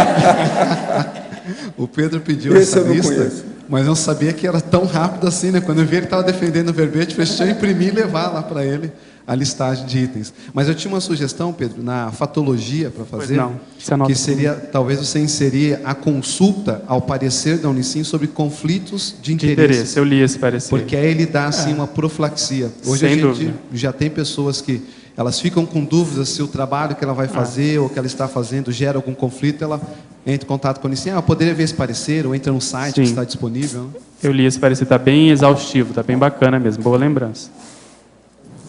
Tenho 20 anos e desde os 18 tenho inspiração para escrever. No começo escrevia até 20 páginas por dia. No entanto, com o tempo esse ritmo foi diminuindo até um ponto em que parei de escrever. Agora parece doloroso escrever e inútil, sendo que tudo isso coincide com a minha crescente dissidência no Espiritismo, através do qual me introduzi na prática parapsíquica. O que o senhor tem a dizer sobre esse fenômeno convergindo com a dissidência? Não, você está numa crise de crescimento. Seria bom você estudar mais e ver o novo rumo. Qual é o megafoco para onde você vai? Não fica aí como buscador borboleta no meio do mato ou no espaço sideral. Dá um jeito de pousar e trabalhar com algum objetivo mais sério. Isso é que seria ideal. Agora, escrever para deixar aí uma cápsula do tempo com auto-revezamento vale a pena. Nós temos toda a estrutura para expor isso, explicar, estudar, ensinar e trabalhar nesse sentido aqui no CAEC. Gostaria que me dissesse como abordar o tema do verbete de hoje para meus filhos, que se encontram no pico do protecionismo. São jovens empresários com ânsia de querer e de poder. Sai dela. Você tem que criar um ambiente. Ela que está perguntando, é a mamãe. Ela tem 59 anos, de São Paulo. Hoje em dia nós temos vários adolescentes bilionários, né, e milionários, muita gente que almeja essa condição a partir do empreendedorismo, a partir das empresas. Eu tenho uma empresa, sou sócio de uma empresa na medicina e a gente vê que determinadas pessoas têm isso muito incutido. Então você tem que criar ambiente e mostrar a incoerência que é essa concentração, muitas vezes, de riqueza, de poder, de determinadas situações, e que para essa empresa chegar nisso que ela está hoje, eventualmente está numa boa condição, muitos contribuíram. Então é um número muito maior do que normalmente aquelas pessoas que estão na diretoria ou que são as donas da empresa. Então o que eu vejo é que você tem que criar ambiente para ir, pouco a pouco, através do exemplo, mostrando a incoerência que é proceder desse modo. Né? Aqui, ó, o primatologista Felipe Enes. Ainda sobre a discussão da Rio+20, vejo que as últimas conferências climáticas ainda estão muito aquém do objetivo e geralmente os acordos têm sido superficiais. Neste ano termina o primeiro período de compromisso do protocolo de Quioto para a redução das emissões de gás de efeito estufa. Será que os representantes brasileiros falarão sobre a implementação das hidrelétricas da Amazônia, que ao inundar áreas gigantescas de floresta, acabam sendo responsáveis pela emissão desses gases, resultante da decomposição da matéria orgânica? O que o professor pensa sobre essa questão? Olha, eu acho que isso tudo precisa de ser levado à frente, mas eu vejo que o mundo está muito bagunçado e difícil. Precisava de ter elementos lá de dentro para falar com autoridade para essa turma toda. São mais de 130 países que vão aparecer. Agora, os principais não vieram, né? Obama não vai vir, a Merkel também não vai vir. Pois é, eles já tiraram o corpo porque eles não dão conta, né? O processo todo é esse. Não perde a força, né? Eles não estão com força para tomar atitude. Agora, para você, sobre o verbete do dicionário, as abordagens capazes de promover mudanças na SOCIM podem ser direcionadas para ações político-econômicas, para geopolíticas e para sociológicas em células comunitárias. Pode-se esperar que essas mudanças se propaguem para gerações futuras através das pessoas em curso intermissivo mais recentes. Qual a sua visão sobre resultados práticos versus esforços energéticos para a implantação do óleo pensene da cultura do iluminismo evoluído nessas comunidades carentes de tudo.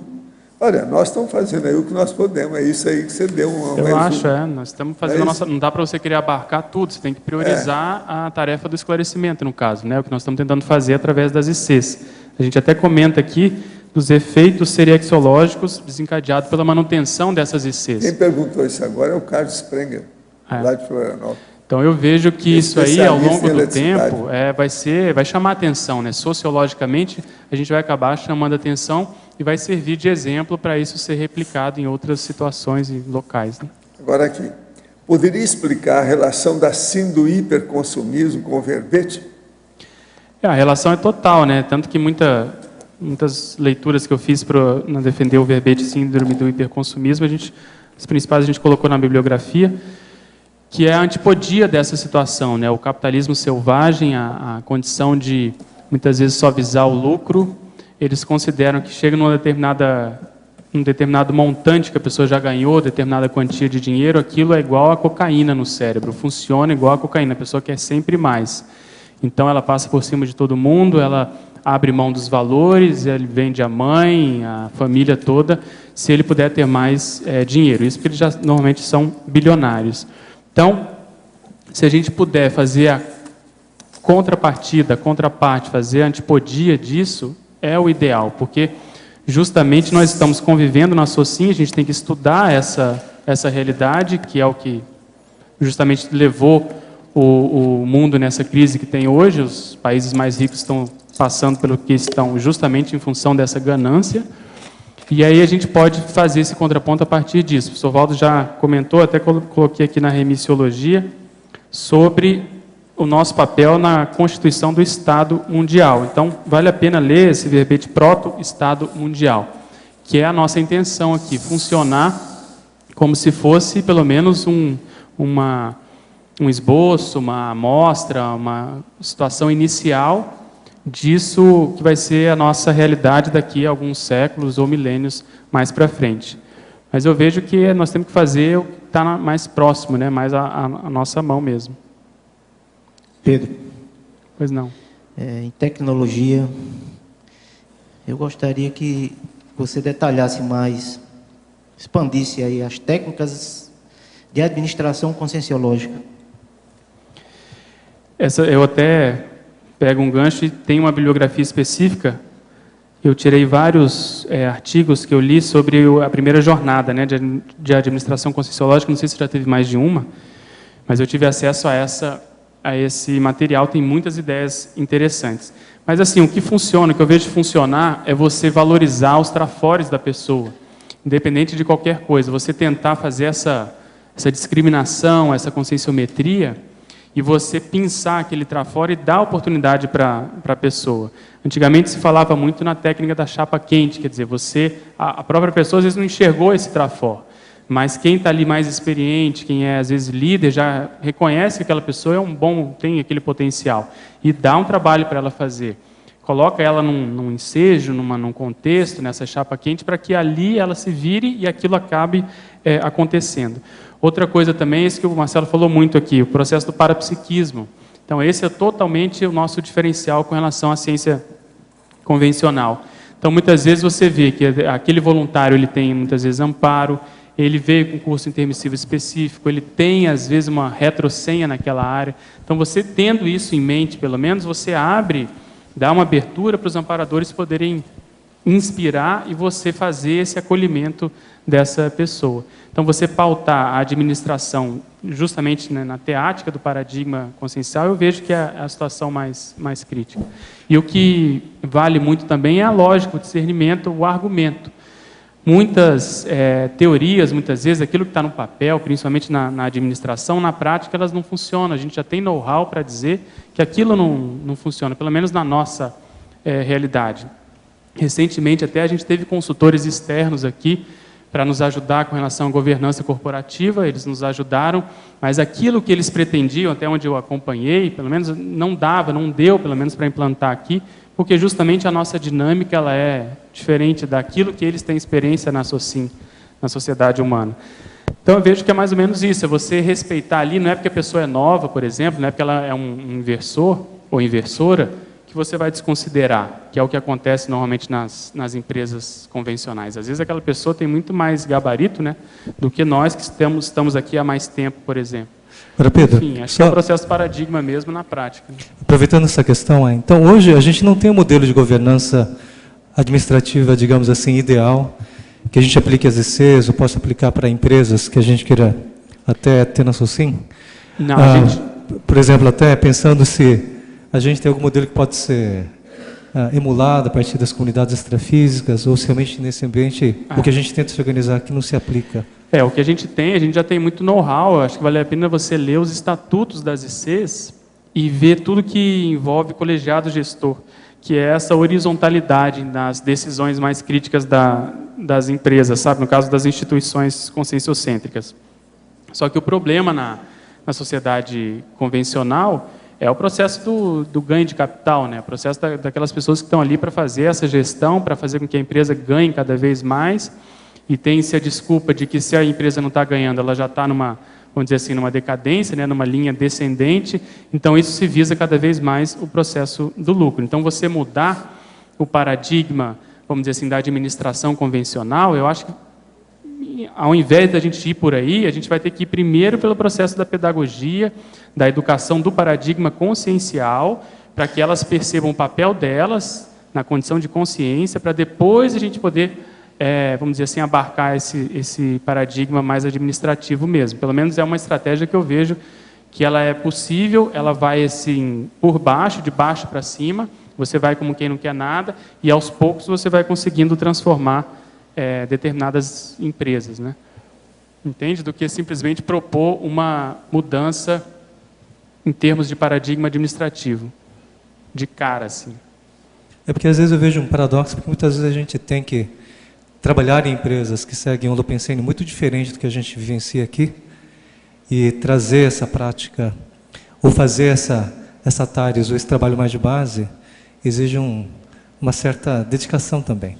Exatamente, mas é isso, eu acho que nós estamos no início do processo, né? Então essa condição, ela é inevitável, ela é uma condição mista.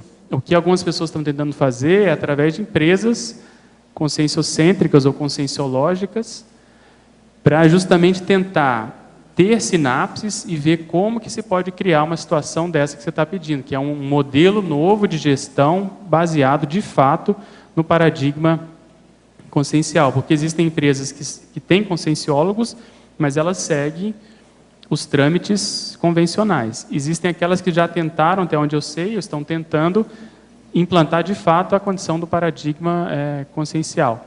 Então vale a pena você dar uma lida na literatura, pelo menos nessas jornadas que já existiram sobre esse assunto, para ver se alguém já propôs. Tem um artigo que eu comentei aqui, esse número 2, o pessoal da Aracê escreveu na época, que é a empresa convenciológica versus empresa conscienciológica. Que eles comentam lá justamente dessa transição.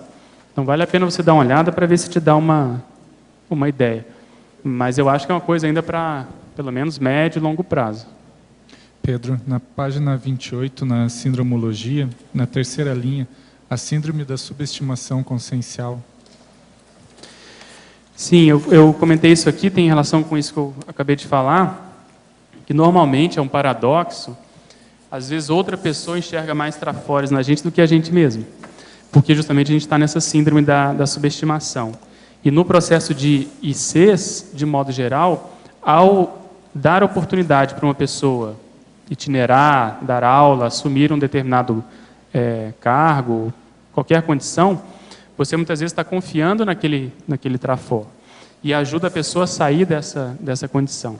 Então, uma das coisas que eu aprendi, pelo menos no meu caso, que tinha no caso, muita tendência de me colocar muito assim para baixo, muito trafarista, é você começar a confiar mais em você, nos seus trafores, para você poder assumir determinadas funções, que às vezes você antes não colocava não dava muita força, sabe?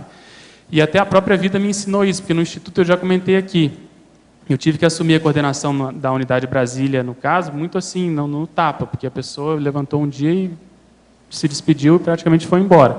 Só que ela já tinha me preparado, sem dizer assim claramente, Ela vinha me preparando. E um dia ela falou, não, eu sugiro o Pedro para me substituir, porque ele, enfim, está trabalhando comigo, eu conheço e tal, acho que ele tem condições. Só que eu era muito novo e eu não me via nessa condição, estava fazendo medicina, etc.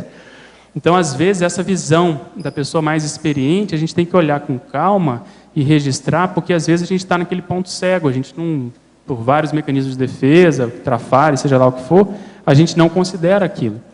Então, desde então, eu procuro sempre tentar ver um pouco mais à frente. Se eu estou fazendo isso aqui hoje, o que será que eu vou estar fazendo amanhã? O que seria o ideal estar fazendo amanhã para justamente poder me preparar para essa nova tarefa e preparar alguém para me substituir na tarefa que eu venho fazendo.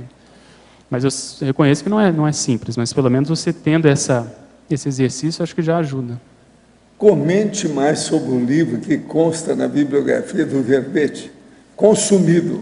Como o mercado corrompe crianças, infantiliza adultos e engole cidadãos.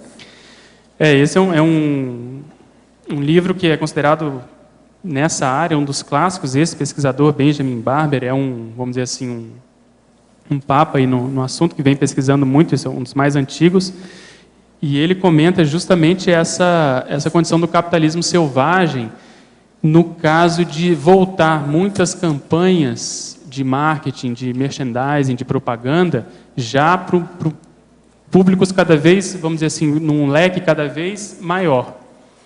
E aí ele foca muito na questão das crianças. Então, as crianças são um mercado, um público consumidor muito grande. Hoje a gente já tem experiência com isso. Mas isso tudo foi feito de caso pensado. Então, hoje você tem roupas para criança, você tem uma série de filmes que são especializados, ou vamos dizer assim, voltados para essa faixa etária. Então, tudo isso é feito justamente visando aumentar os lucros. Eles não querem saber se isso vai deixar a criança doida, se isso vai, vamos dizer assim, criar dificuldade para os pais, se isso vai ter um impacto no processo social. Então, ele mostra e argumenta muito isso. E outra coisa, ao fazer isso, eles acabam também atingindo as crianças, porque elas não têm maturidade suficiente e elas querem consumir. E fazem com que também os adultos se tornem crianças, porque aí tem um processo emocional que acaba acontecendo e eles também acabam funcionando como se fossem crianças. E um dos embasamentos que ele faz é justamente mostrando quais são os blockbusters, ou seja, aqueles filmes que mais renderam no cinema. Em geral, ano após ano, os filmes que falam ou de criança ou desses desenhos animados são os que são vistos por mais adultos. E isso vai fazendo com que haja uma infantilização cada vez maior desse mercado e eles vão consumindo cada vez mais. Daí vem o Shrek, Harry Potter, todos esses são campeões de bilheteria. Então ele faz essa correlação de como a máquina capitalista ela faz essa manipulação justamente para expandir os mercados, né? Como quem não quer nada, eles vão criando uma situação mais de infantilização dos adultos, né? Pedro, aproveitando, duas coisas. Primeiro, ontem a gente foi dar uma olhada no que estava passando num dos cinemas de Foz, só tinha filme para criança. Então, bem isso mesmo. Todos os filmes só para... Não tem muita opção, né? E outra coisa, essa bibliografia está sem a data, está sem o ano. Ah, tá bom. Obrigado, eu vou checar. Tá. Daí tem mais duas dúvidas, se der tempo de trazer. Ali na interaciologia, na quarta linha, a interação lucro econômico, interassistencialidade grupal. Sim. Como nós vivemos como fazer isso? Num sistema capitalista, você não pode também abrir mão dessa realidade do dinheiro. Você não pode fechar os olhos para isso, nem fazer voto de pobreza. Então, o que nós observamos é que quando há assistência em determinados cursos, por exemplo, há uma tendência de se caminhar junto. Quer dizer, há lucro e há uma expansão da assistência. Então, eu vejo que nós temos que colocar em primeiro lugar a condição assistencial, mas não fechar os olhos para a realidade do processo do dinheiro. Então, em geral, isso caminha junto, porque é justamente, se não houver lucro, não há subsistência das empresas, das instituições. A questão toda é como esse lucro ele é obtido. Se ele é assim, com faca no peito, se ele é excessivo, se ele é, vamos dizer assim, muito exploratório. Então, no nosso caso, você veja, as pessoas doam o seu trabalho no processo do voluntariado, doam as suas ideias na condição dos livros em prol de algo maior que não é delas. Então, em prol das instituições, que isso vai abarcar um número cada vez maior de pessoas. Então, nesse sentido, é que vale a pena a gente pensar na importância do lucro para a manutenção desse trabalho. A parafatologia, no final ali da primeira linha, a incorporação cosmética dos amparadores, impedindo a incorporação mercadológica anticosmética. Também foi um trocadilho, né? Essa condição da incorporação dos amparadores é você dar abertura e ouvir, estar próximo dos amparadores, justamente porque isso demonstra que a gente dá mais valor para a extrafisicalidade. Que esse processo humano, mundano, ele é transitório, ele é, vamos dizer assim, perecível, e fazendo contraparte a essa condição da incorporação mercadológica, das empresas que compram outras. O Sr. Walter falou, acho que ontem, anteontem, sobre a Coca-Cola, por exemplo, acabou de comprar a Vitaleve. Então, você vê que essas multinacionais, elas sobrevivem a partir disso. Uma começa a ter alguma visibilidade, despontar em determinada frente, eles vão lá e engolem essa empresa. Então, isso é incorporação mercadológica. E a gente não deve pensar assim no caso das ICs, pelo contrário, né? A gente sabe que existem ICs de diversos tamanhos, de diversos tipos, uns com mais voluntários. Por exemplo, a gente foi lá no encontro do Instituto, só o Instituto tem 700 voluntários, né? Isso é maior que muitas ICs, se não a maioria das ICs. E, por outro lado, é tido e tratado como se fosse uma IC como as outras, entendeu? Não há uma discrepância nesse sentido, há um respeito olhando e considerando as diferenças e divergências que existem, obviamente, nessa situação, nesse contexto. Mas, de modo geral, não há essa, vamos dizer assim, isso que acontece, esse favoritismo, isso que acontece na SOCIM, né? Esse privilégio de determinada situação, ou de determinado IC, ou de determinado pesquisador, porque a pessoa é diferente, porque ela é mais isso ou mais aquilo. Então, é isso que a gente quis mais chamar a atenção. Pedro, ali no item 3 de bibliografia, está correto a palavra consumido? Tá. É consumido mesmo? É. Okay. Foi consumido. Que eu pensei que poderia ser consumindo ou consumidor, o Everton aqui ajudou até. Não, é consumido mesmo. Tá bom, obrigada. Ele foi engolido. Foi Ele quis fazer um trocadilho. Deglutido. E eliminado. A gente fez até um trocadilho no hiperconsumismo, que é consumidos, né? Consumido, consumidos. Agora, sumiram o problema os é que entra no trato intestinal, da boca até lá embaixo. Consumiu. Depois é feita a exoneração. Aí sumiu,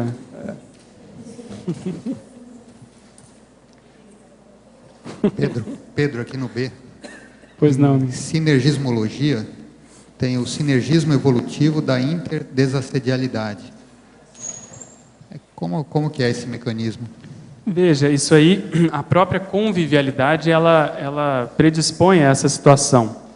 Então, muitas vezes, como o menos doente ajuda o mais doente, isso, dependendo do contexto, e até eu coloquei aqui a liderança contextual, dependendo do caso, muitas vezes hoje eu consigo desassediar alguém, vamos supor hoje, né, aqui nessa tertúlia. Amanhã eu estou assistindo a tertúlia de alguém, essa pessoa vai me desassediar com uma ideia. E assim sucessivamente, num contexto, numa aula, numa reunião. Eu acho que se a gente tiver a predisposição de ser ajudado, e ajudar também quando precisar, aos poucos a gente vai fazendo esse sinergismo, né? A gente vai melhorando as nossas performances evolutivas. Então, é isso que eu quis chamar a atenção, para a pessoa não ficar sempre na condição de que ela está fazendo o desassédio, ou, por outro lado, de que ela está só sendo desassediada. Ok?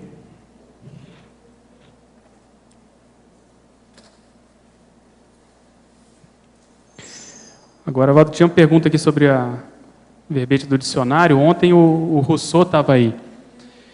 Teve alguma coincidência? Você até chamou a atenção que esse foi um dos verbetes que eu mais trabalhei e ele estava aí ontem e hoje ele convergiu para estar aqui junto desse verbete. Você viu alguma coisa mais séria? Tem uma opção de sincronicidade, né? Mas a gente não sabe, né? Melhor deixar quieto. O melhor da história é que ele está na porta aí. Ele está vigiando. Né? Tá. A gente falou enorme, tanto de busto. Está bem feito o busto dele. O busto dele está muito sério, grandão.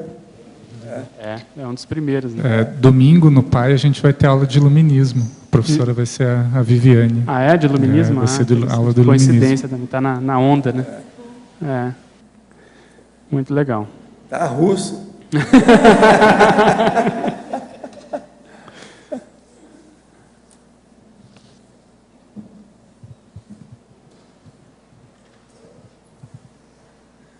Eu não vi nada do George Washington hoje. Ele ficou calado ali, está só observando, mexendo num computador ali, ó, um laptop, calado. Normalmente ele fala bastante. Eu não entendi por quê. Sabe? Pegou ele alguma coisa aí. Tem alguma coisa aí diferente. Eu estava observando o verbete. Ele é o George Washington. Observando o verbete do Pedro, que ele complementa muito do Marcelo, os dois, né? Tem um sinergismo muito grande dele, a gestão participativa, né? Tem muito em comum os dois, essa questão de chamar os voluntários para participar. Eu achei interessante que o Pedro tinha falado aquela hora, que ele falou que alguns voluntários não participam. Né? E isso é importante trazer as ideias, né? Daí que surgiu o brainstorm, para todo mundo participar, as ideias e tal. Mas, além disso, Pedro, eu queria saber de você o que você acha de alguns voluntários, por exemplo, que por muita energia, às vezes, inibe a participação de outros. Porque você lembra que você falou agora há pouco? Tem aqueles que não participam. Agora que ele acabou de falar ali agora. E tem aqui nós temos o Tri Parada Dura já faz alguns anos. Entende? Agora ele falou que você só é superior ao Trio Parada Dura. O lendário. Está inibindo o Trio Parada Dura. Falou. Quem é o Trio Parada Dura? Está perguntando. O Trio Parada Dura é o Arlindo, o Adélio e o Jarbas. Foi aí, olha lá, o Adélio está ali. Mas ele falou para mim que o Lote está no meio também. Isso foi eleição da turma que elegeu, não foi eu não. É você o D'Artagnan, né? Estou chegando agora, da França, D'Artagnan, estou chegando agora, né, professor? Mas o que você acha disso, Pedro? Não, mas eu acho que o principal é as pessoas se mostrarem mais, porque se for esperar, é difícil. Escuta, nós estamos esperando agora os seus verbetes, mais uns 500 aí pela frente. Bom, obrigado. Vamos nessa. Nossos comerciais, por favor. Obrigada. As pontuações da tertúlia de hoje foram 67 assinaturas no livro de presença, 22 perguntas presenciais e 17 perguntas respondidas online. Hoje temos 3 recados. Albert, primeira jornada internacional de conscienciometrologia, SIDA, curso TENEPS, AMIN, acoplamentário. Pessoal, boa tarde. A Conscius convida a todos para a primeira Jornada Internacional de Conscienciometrologia, que ocorrerá de 6 a 8 de julho, agora de 2012, aqui em Foz do Iguaçu, no Discernimento. Dentro dessa ideia aí de antiprotecionismo, nós estamos fazendo esse evento justamente para poder abrir os debates da especialidade. A especialidade não é da Conscius, né? Ela é nossa, dos intermissivistas, todos interessados em autopesquisa. Então, aqueles que quiserem compartilhar e contribuir com os debates da autoconscienciometria, será muito bem-vindo. Maiores informações e inscrições na secretaria ali do CAEC. Obrigado. Boa tarde a todos. A CIP convida para o curso TENEPS, o mega compromisso parapsíquico interassistencial. Os professores serão Mário Oliveira e Jader Botelho. Dentre os temas principais, teremos indicação, utilidades e benefícios, estágios da TENEPS, indicadores da qualidade da TENEPS, reurbanização extrafísica, tenepsista veterano, OFIEX, Oficina Extrafísica. Será no dia 24 de junho, cai no domingo, na sede da CIP, no Discernimento, de 8h30 às 11h30 e de 15 horas às 17h30. Maiores informações e inscrições na sede da CIP ou pelo telefone 2102-1421, ou então comigo na saída do tertuliário. Obrigada.